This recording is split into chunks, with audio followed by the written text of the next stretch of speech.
Hey everyone, welcome back to Millennial Living. So you're wondering how to replace your filter. So it's really simple. Step number one, turn off your unit and your fan. Step number one. Step number two is remove your old filter. And then step number three, which is put in the new one. So what you want to do is, see this arrow right here? You want to face it inward toward your machine. So basically, here's my arrow and here's my unit. So just insert it that way. This is a 3M filter. It's designed for households where allergies are a problem. Now this is about 35 bucks. They tell you to replace it every 90 days. So if you guys have a house where allergies is not an issue and you don't have pets, one thing I would recommend is instead of buying something like this that's 35 bucks, go with a filter like this.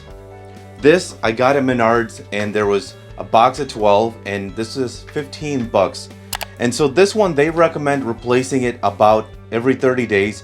But here's the thing, if you have a blower at home, you can just take this out, blow out all the dust, and then reinsert it. So maybe you can get this to last for possibly 2-3 months.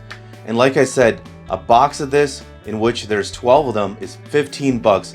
You're gonna save a lot of money. So that's pretty much it, guys. If you have any questions, leave it in the comment section. I'll try to help as much as I can. And if you guys like what we're doing here, definitely give us a like, a subscribe, and hit that notification bell. And definitely check out our Amazon store because we have a lot of recommendations for your house. It's gonna make it so much better. Bye. All right, guys, that's the video. If you like what we're doing here, definitely check out our other channel, 5 Minute Eats, and don't forget to give us a like and subscribe.